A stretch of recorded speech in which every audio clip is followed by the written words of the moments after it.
What's up, guys? Welcome back to the channel. Appreciate you guys still following me, being on this channel with me. Like, subscribe, tell your friends about it. We're doing another Bullies breakdown. We got the Nashville card this weekend. We're just gonna do the top 3 fights of the card, and then we're gonna answer the fan questions we've been getting a lot of in the comments. Keep putting the questions down there. We're gonna ask them at the end of every segment, so let's get to it. We're starting off with Kattar and Garcia. This is a big moment for Kattar. This is that moment where you still have it or you're not. You never want to be that guy that's past that, that 2-fight losing streak. He just hasn't looked the same since that knee injury.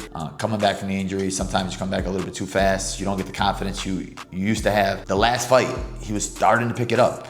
In that third round against Belal, he started to look good. He just let loose and he went for it. I think maybe now that gives him more confidence this fight. You're going against a killer, a guy that's on a huge streak right now. Garcia comes out hot and hard and he finishes guys fast. So I think for Kattar, key to the victory. Get back to your boxing. You're smooth with it. You got really good hands, really good footwork.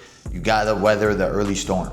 You know Garcia is going to come hard. He has great power. He's coming from that southpaw stance. So there's going to be openings for you to land your cross, openings for that back elbow if he overextends. You got to use that veteran savvy. I'm not telling you to be slow and wait till the third round to start picking it up like you did your last fight, but I don't see Garcia coming out trying to wrestle you or grapple you or making that type of fight. I think he's gonna try to bring the fight to you. So this is where the counters are gonna come in. The footwork, the angles, the slip cross, the slip hook. I think this is gonna play into your veteran savvy. This is gonna play into the stuff that you're good at. Garcia is very good, very fast. He's hungry. He has that big streak, but this is the step up in the competition where we find out if you're real or not. Kattar's been in there with the best guys in the division. We've seen him go toe-to-toe with some of these guys. He was so close to a title fight. So for Garcia, this is that name. What do you gotta do?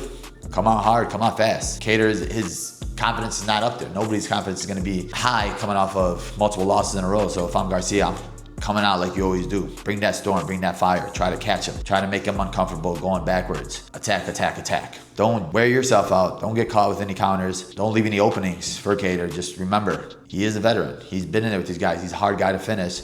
So just be careful in there, be smart. For me, my pick, I'm going with Kattar. I think that third round, there's a lot of fights gonna give him confidence. You're training with TriStar now. I think a little bit more time with those guys. Firas Zahabi's one of the best in the world. And I think that they're gonna come with a good game plan, a good strategy. And I'm gonna give Kattar this one.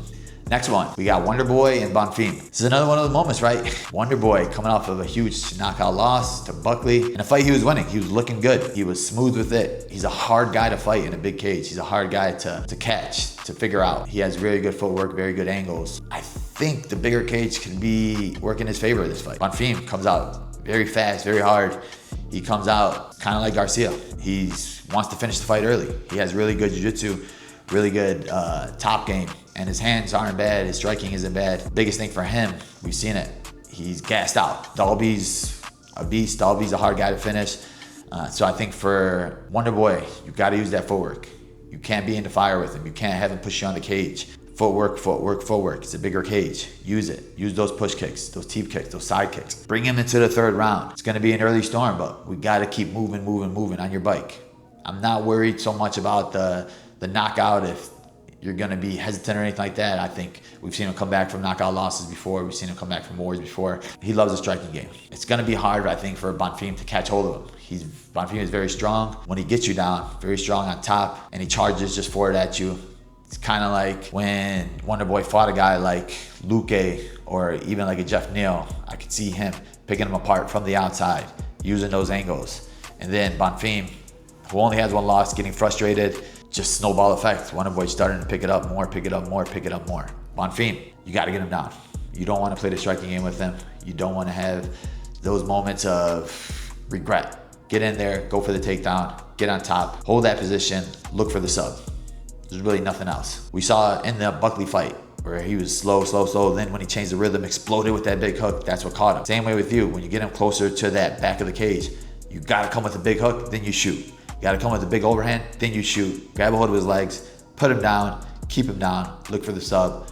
For me, I think I'm gonna pick Bonf in this fight. I think he's just really good. I just think Wonderboy, man, it's father time, bro. I think it's hard to just keep being so good. I think his takedown defense is getting worse later on in his career. And for him, he keeps calling, I only want to fight strikers. Bonf, I think he's gonna come out smart. He's not gonna try to strike with him. He's gonna try to grapple him, take him down. And I'm picking Bonf here. Black Beast Teixeira. This is a hard one. This is heavyweights, especially in a Black Beast fight. You don't know which Black Beast you're gonna get. Is he a guy that's gonna come out with a flying knee? He's gonna come out, wait to the 5th round and throw a big overhand? He just has that power, that one punch power. Or he just comes out and gets hit to the body and he just folds. It's unpredictable. But for me, in a 5-round fight against a guy with only 8 fights, and for Black Beast, he's fought everybody. He's been in there with the best of the best. Teixeira still hasn't proven himself. I think this is a huge step up in competition, and they're just trying to find somebody in the heavyweight division that they could put hype behind.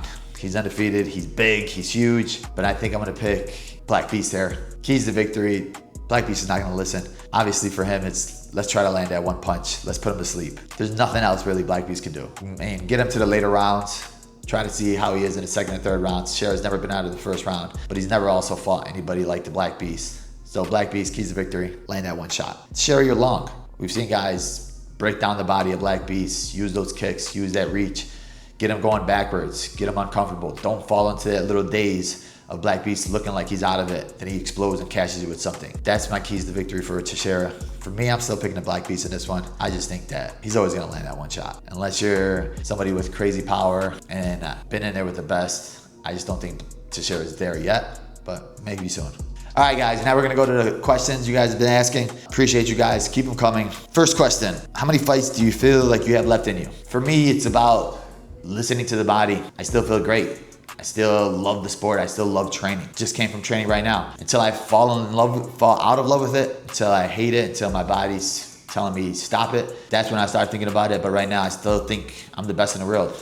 I'm still working to get back on top, and we are gonna get back on top. So for me, it's looking at the next fight, waiting for the next fight, focusing on the next fight, and going from there, one fight at a time. What do you do differently if you had to start MMA all over again? If I had to start MMA all over again, I'd go to 2-3 years Dagestan, forget about it. Nah, I mean, for me, I never liked looking back in the past. For a lot of people that always tell me if I'm starting MMA late, if I'm doing it starting now, what would I do? What would I put my kids in? It's definitely wrestling. Wrestling is the king of the sport. It's the hardest thing that builds discipline. It builds structure, and it builds just strength. You're using your body. You're going one-on-one. There's nobody to blame but yourself. So for these young kids out there, parents, put them in wrestling. I think that's the best sport for them.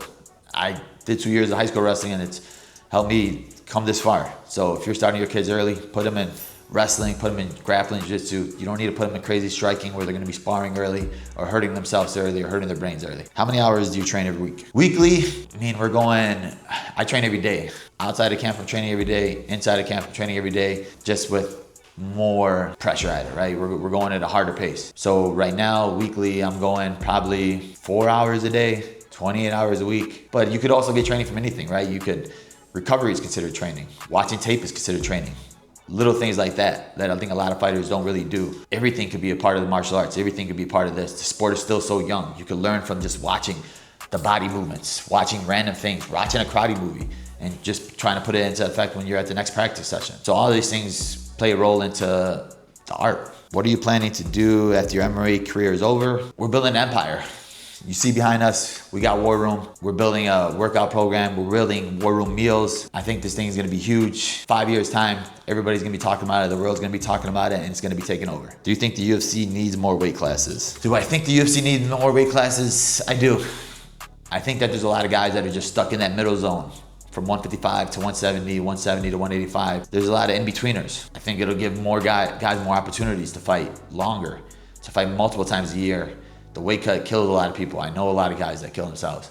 But even if you add weight classes, I think higher guys are gonna try to go lower.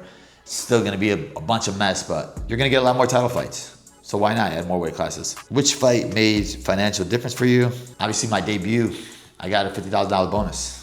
That was the biggest paycheck I got for fighting. When I fought outside of the UFC, I fought a 5-round fight for probably like $1,500. It's crazy. This is one of those sports where you gotta love it. You gotta do it for something that you see, a vision that you see further down the road. There's not no money in it early, it's hard. Even when you get here, it's hard. So people that wanna start it, people that are looking at it, don't think it's rainbows and roses. It's not. You gotta push yourself to that next level. You gotta have a vision that nobody else sees but you. You gotta believe in something that nobody else believes in. And you're gonna have people that are gonna tell you you can't do it. But it's never about the money. If it's about the money, don't start it. If it's something bigger, then start it. That was the question for today. Appreciate you guys. Thank you guys. Keep adding comments, questions in the comment section. Tell your friends about it. Like, subscribe, and let's see what we do this week.